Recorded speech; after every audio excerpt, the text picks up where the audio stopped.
주변에서 떠나신 분 있어요? 칼을 든 적도 있었어요. 정신을 차려보니 칼을 들고 있었다.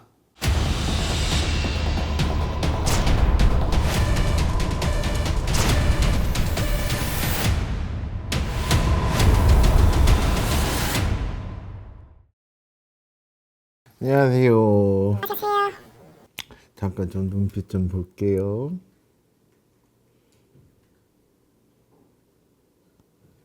성격이 원래 난폭하지가 않은데 조울증 환자처럼 쿡 하고 올라와요. 남들이 보면 상당히 밝고 부드럽고 현명한 사람인데 실제 요즘은 뭔가가 옆에서 쿡 찌르는 것처럼 훅 하고 올라오시는데 네, 맞아요.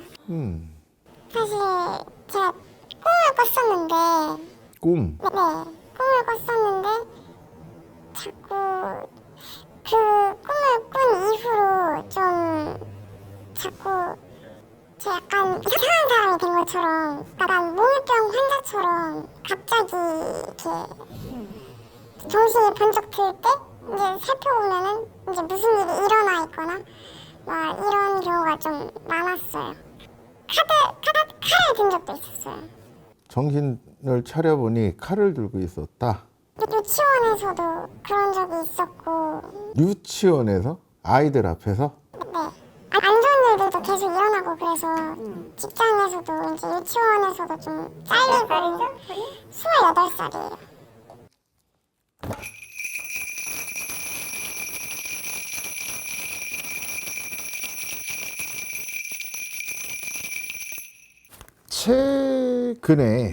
최근에 주변에서 세상 떠나신 분 있어요? 친구가 2년 전에 이제 사고로 좀 자살을. 여러분이죠. 네네. 되게 절친이었나 봐요. 네, 맞아요. 근데 그 친구를 본인이 왜 못 잊어? 많이 친했었는데 그 친구가 본인한테 빙의 돼갖고 억울함을 그렇게 몸으로 표출하는 거예요. 본인이 원래 사람들을 보면 어린이집이나 유치원 교사를 할 때도 본인이 아이들 자체로 좋아하기도 했지만 본인 자체가 감성이 소녀 아이 했단 말이야.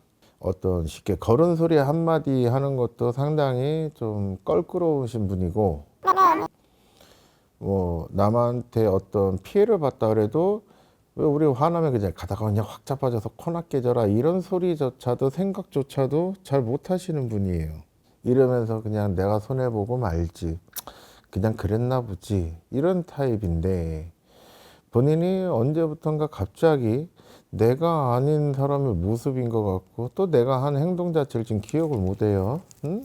정신을 딱 들어서 보면 본인 말대로 칼을 들고 있거나 나하고 전혀 관계없는 제3의 장소에 내가 무슨 순간 이동한 것처럼 와 있는 것 같은 느낌의 몽유병 환자처럼 막 그냥 가슴이 활활 탈 것 같고 근데 원래 그게 본인의 성격이 아니란 말이죠.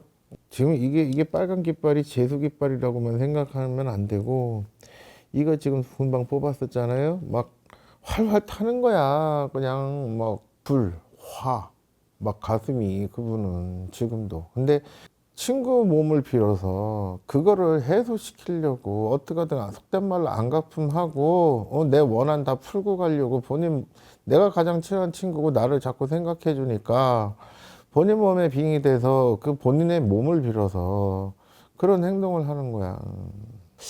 근데 이게 내가 좀 많이 이런 케이스를 보긴 했는데 이미 한쪽 분은 세상 등진 분이라 조금 조심스러운 부분은 있는데 좀 짚고 넘어가야 될 것 같아. 그분 왜 사고 나셨어요? 본인하고 어떤 문제 있지 않았어요?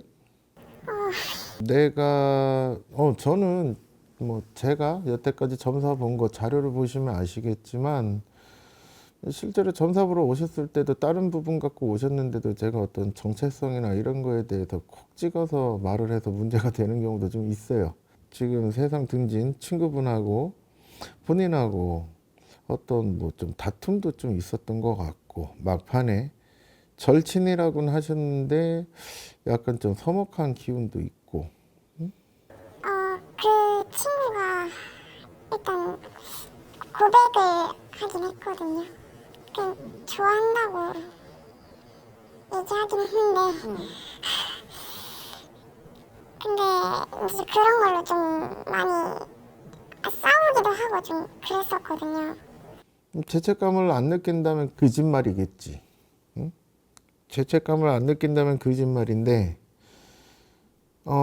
일반인 입장에서 전혀 생각지 않았던, 당연히 사람은 남자는 여자를, 여자는 남자를, 이성을 교제를 하는 거를 보통의 상식으로 생각을 하니, 갑자기 동성애 사람이, 나의 절친이 갑자기 어떤 나한테 너를 좋아한다, 이런 말을 했을 때 그거를 넓은 마음으로 그럴 수도 있겠다 하고 받아들이시는 분이 솔직히 몇이나 될까요?